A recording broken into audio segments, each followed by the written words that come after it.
Welcome to another episode of the Svarim Chatter podcast. I'm Nachi Weinstein. This episode of the podcast is sponsored by KosherKlav.com. One thing I appreciate about KosherKlav.com is how easy they make buying stam. Whether you're looking for a tefillin, mezuzahs, a megillah, or even a sefer Torah, they take the time to explain the options, answer your questions, and help you find those right for your needs and budget.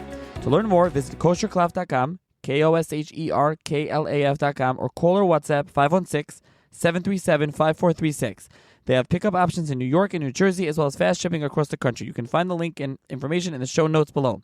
To sponsor an episode of the podcast or to support the podcast, please email me, svarimchatter@gmail.com, or you can message me on WhatsApp if you're on the WhatsApp chat. You can also find a link in the show notes to subscribe to the Svarim Chatter WhatsApp community, where I post new books, new Svarim, book deals, and more, as well as a link to the Svarim Chatter WhatsApp status if you prefer that way. And finally, if you can please subscribe, rate, and review the podcast. And with that, enjoy this episode. Hi, everyone. Welcome to another edition of the Svarim Chatter podcast. On this episode of the podcast, I'm going to be joined by Professor Jennifer Rich, who is the Executive Director of the Rowan University Center for the Study of the Holocaust, Genocide, and Human Rights. And we'll be discussing her new book, or forthcoming book, rather, Paper Tombs, Post-Holocaust Memorial Books, and Prewar Jewish Life, which are obviously Yizkor books or memory bicher, however it is that you are familiar with them. So thank you, Professor Rich, for joining me. Thank you for having me. Let's start off. Tell the listeners a little bit about yourself and your background. Yeah, so I, as you said, am the executive director of our Center for the Study of the Holocaust, Genocide, and Human Rights, which is a mouthful. If I talk about it at all during the podcast, you'll hear me probably just say the center. And I am a professor and chair of the Department of Sociology and Anthropology at Rowan. And I'm really excited to be here talking about Paper Tombs.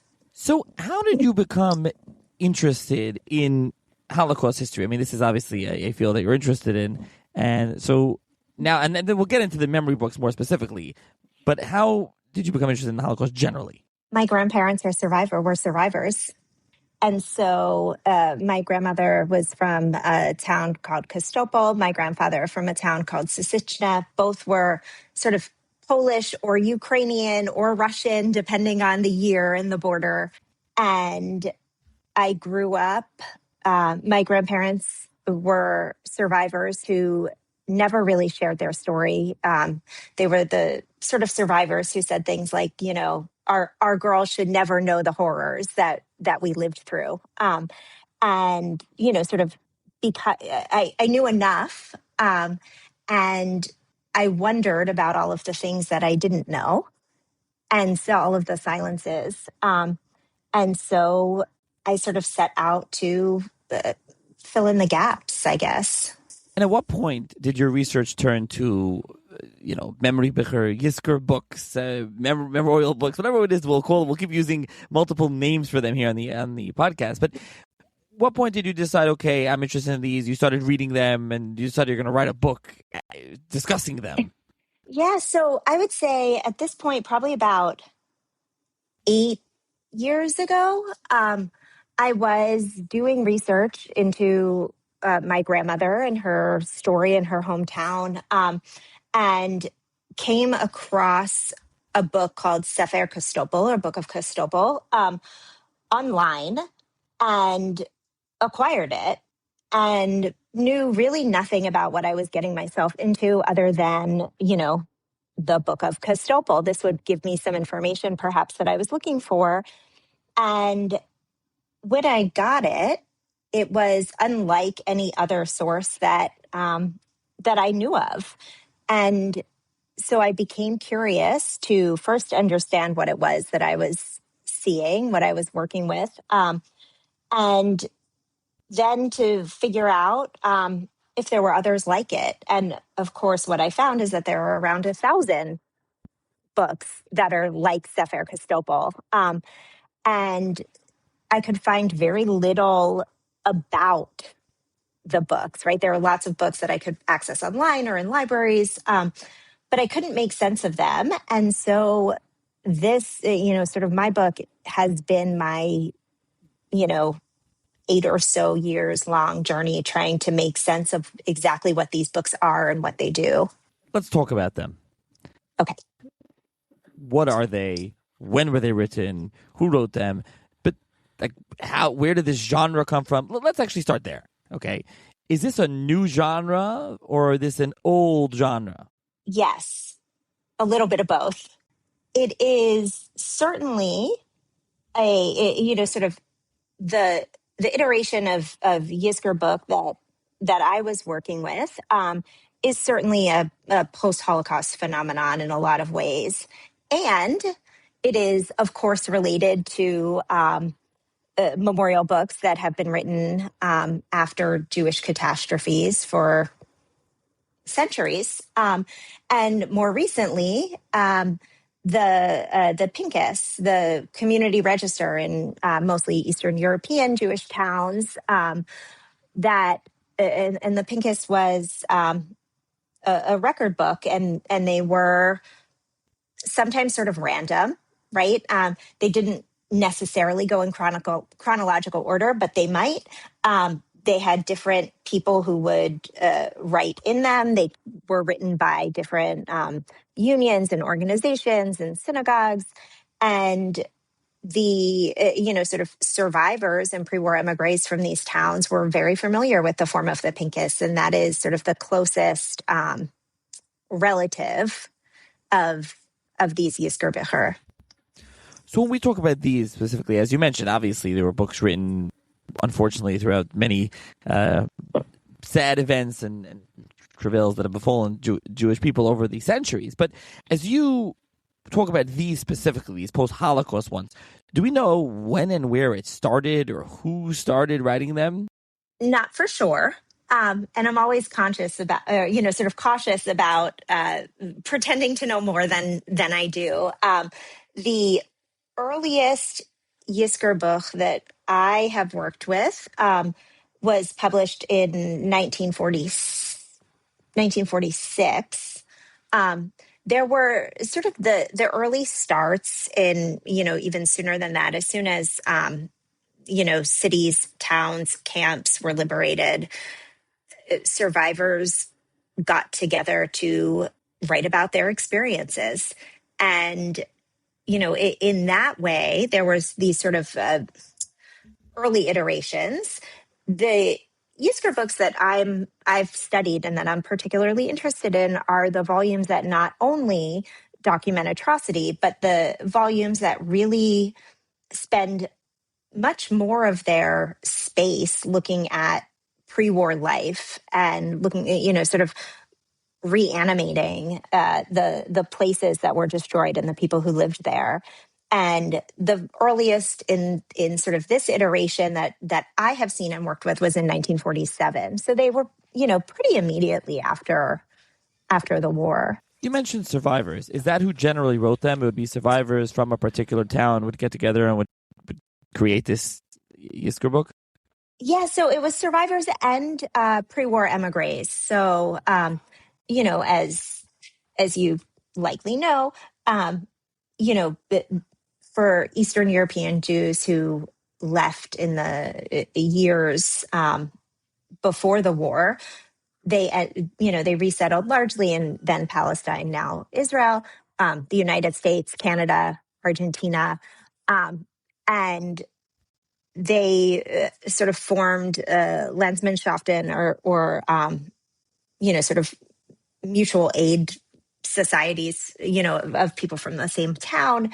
And along with survivors, they created the books.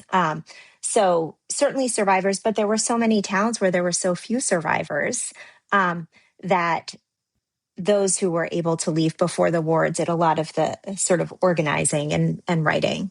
What was the content generally? Just give an example of anyone, but generally about the content. If you could give an example, so a listener that either aren't familiar at all or aren't so familiar with them can get a kind of feel for it. Yeah, so maybe it would be helpful actually to talk about the books themselves. Maybe sort of when you first encounter one of these books, they are. They look like a siddur very often. The cover, they're leather. They often have sort of gold embossed or black embossed letters on the cover, sort of heavy font written in Hebrew or Yiddish. when they are written in Hebrew, it's usually Sefer and then the name of the town. In Yiddish, it's usually the name of the town and then Yiskerbuch. And they're oversized. They're very heavy, right? So when you sort of encounter one, they look and feel like something different. And when you first open it, generally the lining pages, the inside cover of the book, either is blank or if it has something, there are a lot of maps on the inside covers. And as you know, the pages at this point in time, the volumes that I've worked with, and I worked with several hundred of them, the paper in some of them is sort of newspaper like and it's flaking or it's really thin. Some have beautiful sort of silky pages, but they are when you open up a Yisker book, you never know exactly what you're going to get. They're a little bit scrapbook like. There's lots and lots of content, and I'll come back to that in just a moment. But there are you could almost read a Yisker book without reading any of the text and make meaning from it because they're in a typical book, and there is no such thing as a typical book. But in a typical book, there are sometimes hundreds and hundreds of photographs. There are handmade maps. There's art. There are, facsimiles of flyers and songs and, appeals day tags and school posters. And they are a sort of tapestry, really, of life for about 2/3 of the volume. And in that sort of pre-war life section, you have everything from jokes and list of nicknames and folklore to, histories of the town to fond memories of the favorite teachers or rabbis or, the baker who would never sell to a certain kid for a certain reason. There are all sorts of inside stories. They are really a mix of, you name it. You can probably, lots of sort of inside town gossip and drama. Who was friends with who and who had a falling out. And then after that section, there's a section a little under 1/3 of the volume that is about the Holocaust, and it documents sort of the daily life under the Nazi occupation. And then there is a very long necrology or list of the dead that honors or sort of serves to honor and remember all of those who were killed. So the bulk of the book, though, is about really pre-war as opposed to the actual Holocaust, right? It is. Now, this is something I know you discuss in the book, is who made the decision to what went into a volume, what didn't, whether they were going to print the volume, whether they weren't going to print the volume, like what went into that? So some of my favorite volumes are the ones that really get into the process, both because it's interesting and because you see it could be any group working on a project. There are arguments about what should go in and what shouldn't go in and who's deciding and how they're going to handle it. But in general, in the same way that pre-war Eastern European Jewish communities were connected, Landsmannschaften and their countries of resettlement were connected also. And some of the volumes have the same editor from one volume to another.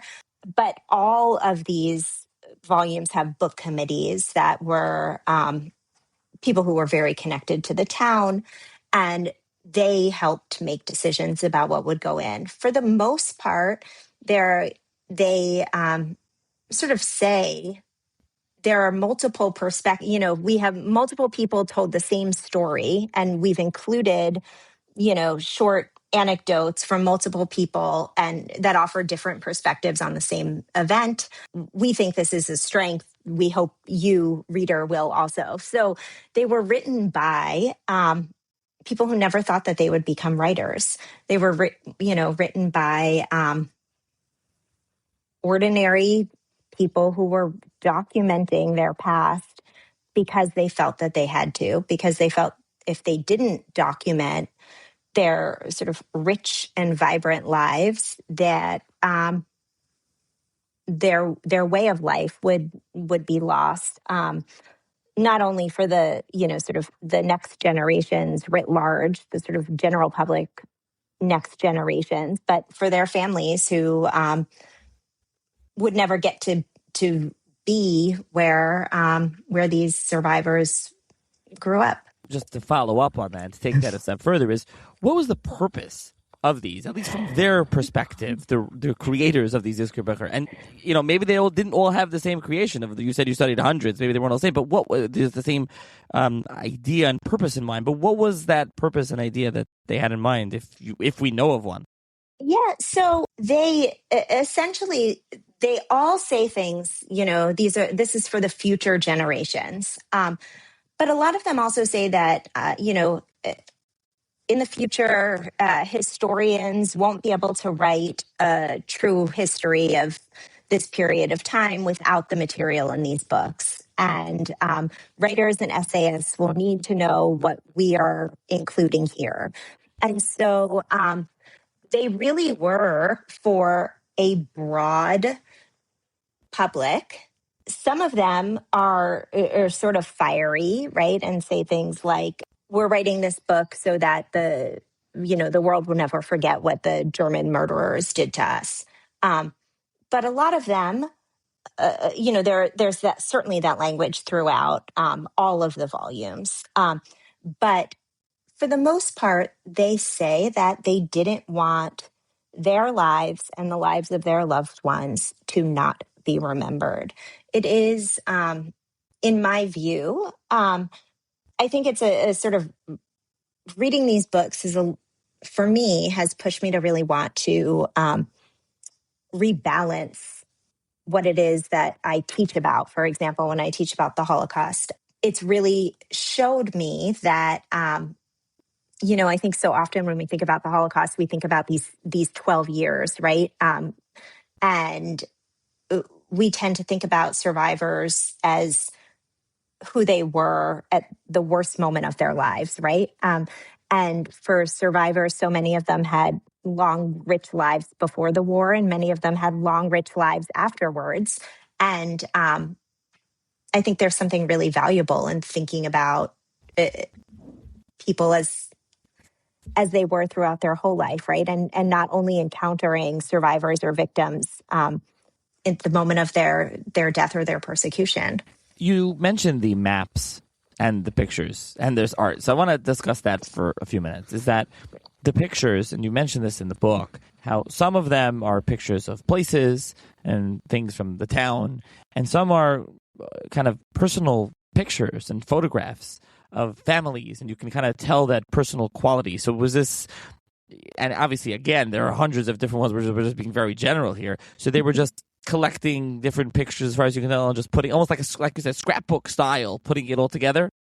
Yes, and the photos are, I think, completely enchanting in so many ways. Right? They're heartbreaking, and they are. So many of them are so ordinary in the most sort of extraordinary way.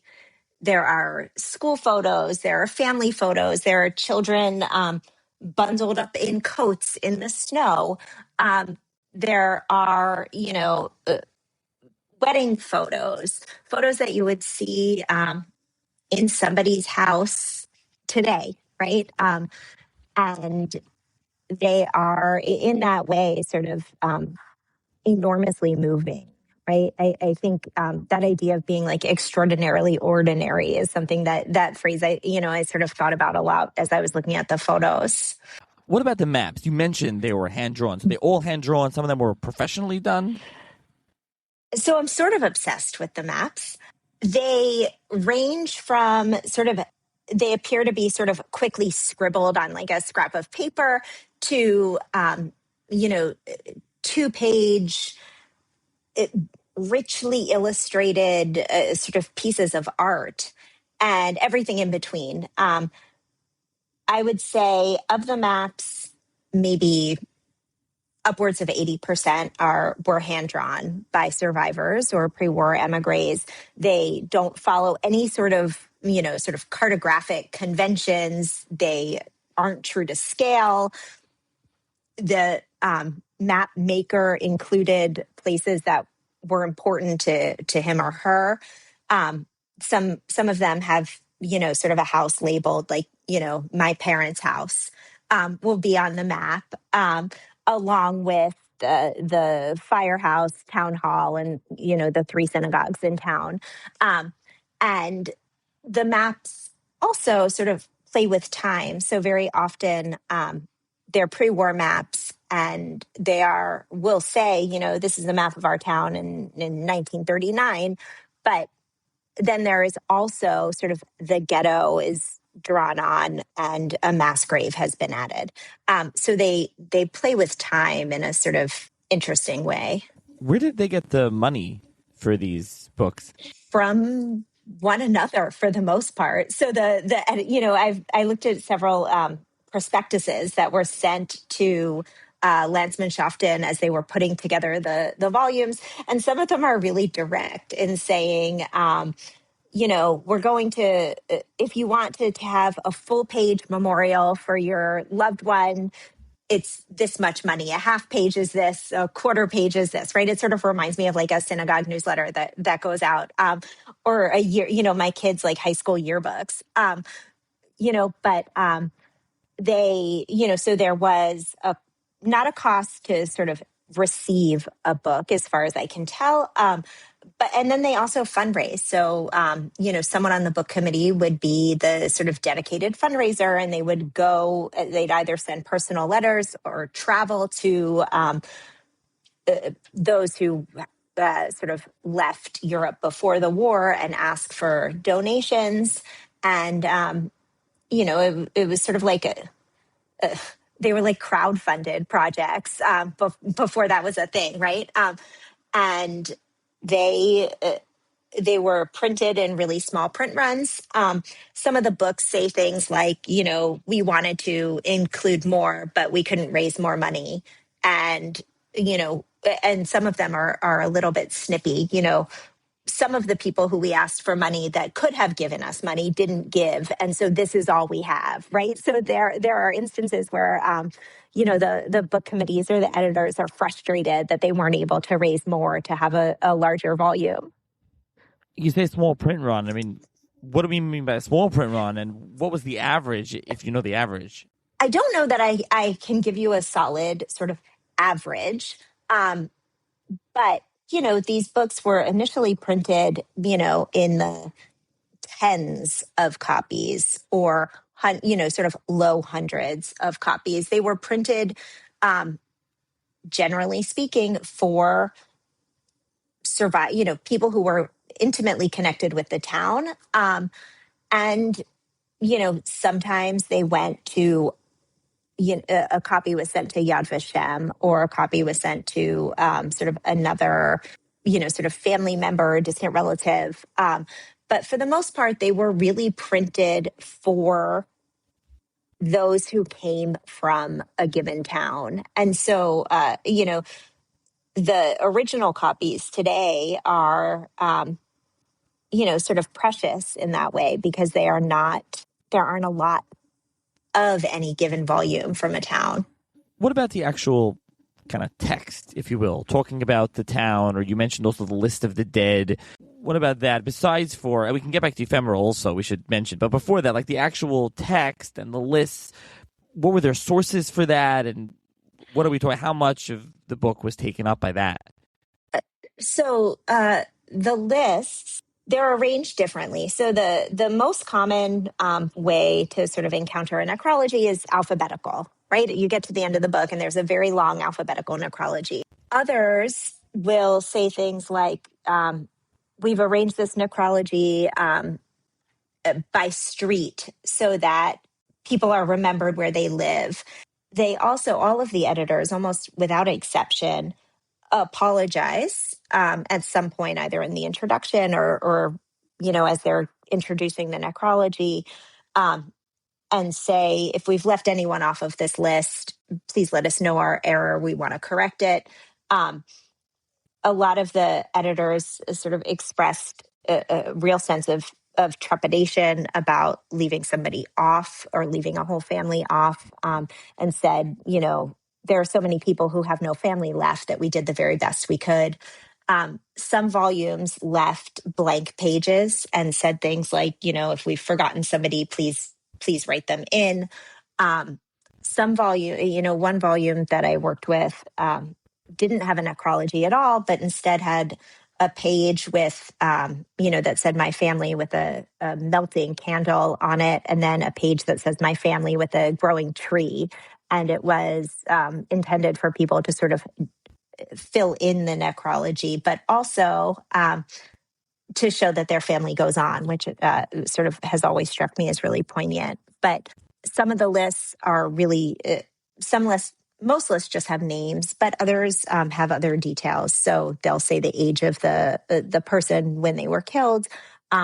Some have comments, we'll say she was an excellent partisan, or, the teacher in town as a sort of parenthetical.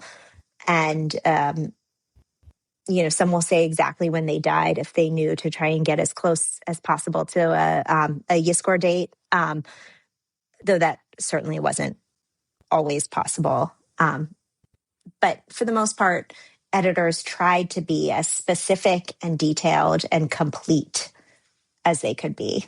Now, what about ephemeral? You mentioned this in the book. Can you describe for listeners what we mean by that term? The objects from everyday life that we're lucky enough to not think twice about, right? So a program from a school event, or a ticket stub, or a flyer that we see, a letter that we've gotten, the things that, speaking for myself, sort of from my kids that have accumulated in bins in my basement, the objects from everyday life that we so often overlook or throw out in these volumes, when there are all of these sort of ephemeral objects, they piece together, for somebody who's reading them now, they let us see what the sort of texture and shape of everyday life really was like. What did people do with their free time? What did they do? How did they communicate with one another? Sometimes there are receipts or budgets for a particular union or group that are included, newspaper headlines. And so you can look at them and get, they sort of push against so many stereotypes that I think people have of pre-war Eastern European Jewish life, sort of looking like Fiddler on the Roof, right? And these volumes show that Jewish life was really diverse, of course, before the war. Now let's turn to some of the essays, kind of general essays. And you mentioned that there would be like things like the history of the town, know from whence you came, anecdotes from the town, memories, Hasidim, cultural and educational establishments, activist youth and social awareness, movements and political parties between the two world wars, people and personalities, and journeys to the land. And then you would also talk about, then you have the kind of these narrative tours, if you will. And you give an example of a town, you kind of translate and you quote Hamish or Heimish, if you will. And if you want to talk about that one, or you can pick another one, kind of give a feel of an example for the listener. So the sort of Hamish is an amalgamation of towns. And one of the things, and I'm happy to sort of share some of that. But one of the things that felt really hard when I was working on this was thinking about what towns do I really talk about, and how do I do that in a way that doesn't sort of memorialize one town over another. I felt some sense of, responsibility maybe to sort of be mindful of of who I was of making sure that the towns were all sort of fairly memorialized, if that makes sense. And so Hamish is a town that I sort of came from. A lot of the volumes that I read also is no one's one particular town. Would it be helpful if I just sort of read a little bit of this? Sure. So I'll just read the first paragraph or two. You can sort of give me a sign when I should wrap it up. So it reads, Hamish, my small town in Poland, was no different from the larger towns and smaller shtetls that surrounded it. In my memory, I see Hamish as it once was. I grew up in the old part of town, and my house was small and simple. It looked like the other houses around it. I could look up and down the Jewish street and see the neatly kept homes of the locksmith, the tavern owner, and the ordinary Jews. No sign of these Jews can be found in Hamish anymore. I'll skip down a little. From the corner of Jewish Street and Nova Street in either direction are chederim and small study houses and Hasidic shteblach. They sit in between homes of some of my friends. May their souls be bound up in the bond of life. Also on Nova Street was the merchant synagogue with a large women's section at the top of the wide staircase and the Beit Midrash in the alley behind. And let's see, Shabbat. On Shabbat, Hamish must have been the most enchanting place in all of Poland, in all of the world over, maybe. Now there is no more Jewish Hamish. The synagogues and shtetls, all of the Torah scrolls were destroyed by the German murderers, may their names be blotted out. But then when I was young, when I was very small, I knew it was Friday because I could smell the challah baking in the oven. When I was old enough, I stood in the kitchen with my mother, may her soul be bound up in the bond of life, and waited to braid the challah before it baked. During the winter months, she poured me steaming tea from the samovar to sip while we baked. We used the cups that belonged to her mother, my grandmother, and I was sure that the world was full of goodness. So that's just a sample of it. As you go through it and you discuss, you have more of it there in the book. But that's just a small snippet, as you mentioned, yes, of one town only. Obviously, this is just, you mentioned, this is not representative of anything. You picked one. You wanted to just give one example. And throughout the book, there are examples. But this is kind of a long kind of narrative tour, if you will. Yes. And it really is sort of like it is representative of, it could be any town in a lot of ways. Later on in that example, I talk about there were many characters. I wrote, there are many characters walking around the Jewish streets of Hamish. I see these figures in my memory and I hear their urgent request, please talk about us so we are not forgotten. I ask forgiveness for those I do not mention. The narrow streets and crowded places in Hamish created close neighbors and brought people together. Everyone had a good friend to share her joys and sorrows with. And so, and then there are some nicknames. What's included there, the sort of iteration of, may her soul be bound up in the bonds of life, or may their names be blotted out, come up sort of repeatedly throughout Yizkor Bicher. When any writer really is talking about their loved ones, there is this sort of instinct to include that, and it wasn't stripped out from any of the writing. It's there in lots of ways, in lots of different essays throughout the volumes. We've mentioned there are hundreds of these that you even analyze. There's more, but we didn't mention is the town. I mean, generally, when you take one book, were they covering, what was the geographic area being covered? Was it just on a town? My answer to everything about Yizkor Bicher is sometimes. So they were about, a tiny village, a small town, a large city. They could also be about a region. They could be about a country. And so it truly, there is a pattern too and a similarity between Yizkor Bicher, but each one is also unique, which makes it really tricky. When I was first starting to do this research, I asked a research librarian how he categorized Yizkor Bicher. How does he know? And, he sort of said, well, that's a good question. I sort of know it when I see it. And at the time, that felt entirely unsatisfying to me. And the sort of longer I've worked with them and the more familiar I've become, it makes a lot of sense, because there isn't an always with these books. There isn't one way or sort of one rule that they follow. Now, we're a good chunk into the podcast here. We probably should address the elephant in the room, if you will, and kind of what the book's hypothesis is. And you quote in the book, and you mention how they're referred to as, someone was referring to them as tombstones, and no one reads tombstones. These are tombstones in print form. What are they? And that elephant in the room is, are these historical sources or not? And this question, for those familiar with Memory Bicher, will be familiar with this and probably have an opinion on this. And so this is something you set out to discuss. So if you could lay out for the listener, now that we hopefully explained very clearly what they are, is what is the general prevailing sense or opinion of them? And then what's your argument? For them, they have, I will say, there are certainly individual historians who use them for research or as a source when they're doing research into an area.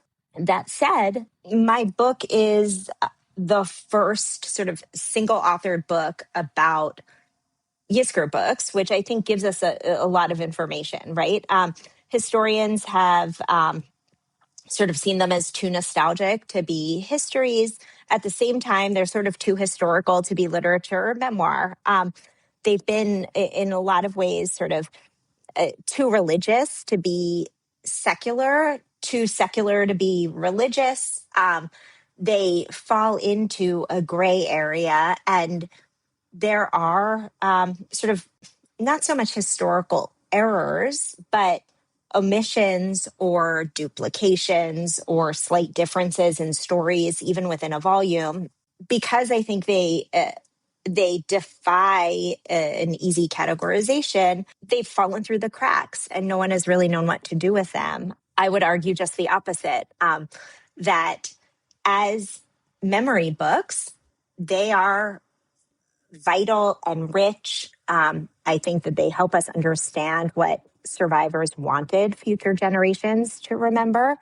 I think that in the same way, there was a struggle to sort of make sense of survivor testimony, right? What do you do if a survivor's gotten a date wrong or a place wrong?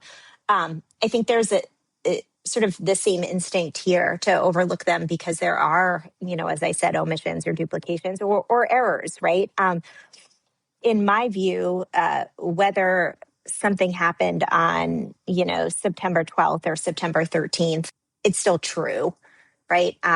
Whether, somebody's off by, has gotten the name of a street wrong or a location wrong, maybe the facts aren't 100% accurate, but I think they are sort of rich and real enough that they do give sort of scholars and everyone else a sense of what life was like before and during the war. I think overlooking them is a loss. Essentially, what you're saying is that they are an important historical record and document, as any primary source is, right? Even if there are mistakes in them, they're still a primary source in that sense. Yep. There's something, because they had editors and book committees looking at them. They were, they didn't go out for sort of an academic peer review in any way, obviously, but they were vetted, right? There was somebody who was looking over these, who was talking, sort of getting submissions for the volumes, and these book committees were reading them and discussing them. And so it is, and because so many of the essays overlap, it's really hard to think about these as not being accurate primary sources. So you mentioned the earliest ones in the beginning of the episode. Yeah. What were the later ones and kind of the end of when these Yizkor books were kind of put together and published? The bulk of these were written, and stopped being written by the 80s, the 1980s, with a handful of volumes, relatively speaking, sort of through the 80s and then winding down, right? there are a couple volumes even that were written in the early 1990s. For the most part, the volumes were written between the 50s and the 70s. That was sort of the sweet spot. But across decades, they remain sort of remarkably similar to one another, even over, like a 40-year span of publication. If someone wants to read them today, where can they access them? If you are happy with a digital version, which is very easy, they are hundreds and hundreds are freely available on the New York Public Library website and the Yiddish Book Center website. Jewish Gen, which is a website for Jewish genealogists, has translated hundreds of them also in whole or in part. And, for people who aren't comfortable reading in Hebrew or Yiddish, the Jewish Gen translations are lovely. You can also purchase translated copies of some of the volumes through Jewish Gen and reprints through the Yiddish Book Center. The originals, however, are often kept in libraries and museums. I will say that the digital volumes are fantastic to look at, to read. There is something that the physical book brings that is sort of almost magical in a way. And so I would say for people who are close to a library, a museum, I would imagine that some synagogue libraries might also have. It's worth a trip to look at a physical original. Right, and if I can find some of those links, if you want to send me a link or two, I'll put it in the show notes for the listeners that are interested Absolutely. in checking these out. Yeah, as you said, and you discussed this in the book, where there's kind of, and I agree with this in the sense of any book. It's a physical book, especially something as unique as these. You want us to feel the book, see the book. Again, not always possible. Here, just someone interested in checking it out as a historical source and taking a look at them. But just circling back around before we finish to your opinion. So in your opinion, they kind of get a bad rap academically or historically, if you will. I think they have fallen through the cracks largely because they don't neatly fit anywhere. I will say that there has been sort of increased interest more recently, or maybe I've noticed it and it's been there all along. But I have found others who are interested in these volumes. A year or two ago, we hosted a symposium of academics along with the U.S. Holocaust Memorial Museum at Rowan, bringing scholars together who were interested in these and starting to study them. And so I think they are sort of developing a better reputation or getting another look, but they've been around for a couple of decades. And so I'm very happy to see that these volumes are getting the attention that I think they deserve. And of course, as the title of the book suggests, paper tombs. We mentioned the quote before, they're matzeva. So they're not only a matzeva, but they are a paper tomb. They do kind of serve as kind of a paper portable tombstone, if you will.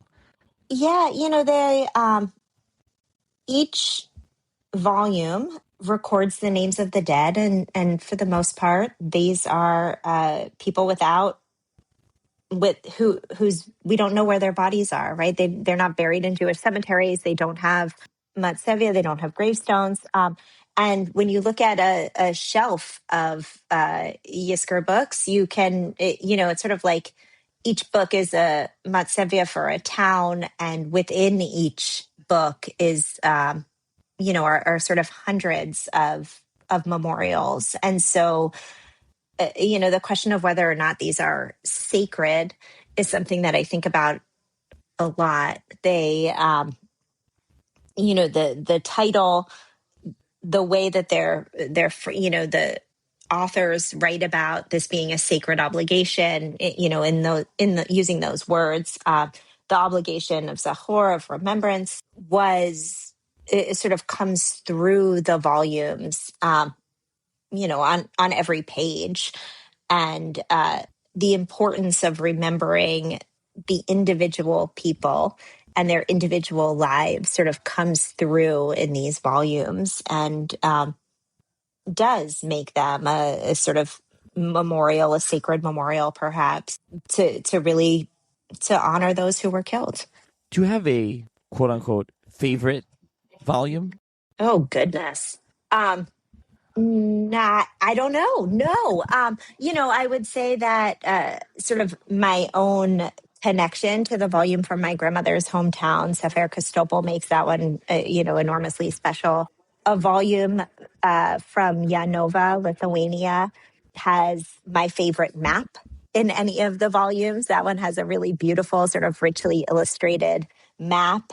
A volume from Kalisz, Poland, was translated into English in 1968 by the same committee who wrote it. And I think the English version is really lovely and really rich with photographs. And so I love that one also. But no, each one is sort of special. And that was a really good question and a really hard one too. Yeah, I kind of put you on the spot. I apologize. I didn't know. It's hard when, especially as you said, you look into hundreds of these, and it's like, is there one that jumps, favorite, if you will, jumps out more than anything? It's hard to say, or a favorite story or anecdote or something that you came across. As you mentioned, you had a favorite map, and I think that map in Sapphire, it's in yellow in the original volume, and it has red streets and is so beautifully detailed. It could be framed on a wall, and it's just, I think it's sort of like an exceptional piece. No, I don't think I have a favorite. All right, so I'll link in the show notes if you can find me a link to some of them. I will add that to the show note. A link to the book. I want to mention, the book is published by NYU Press.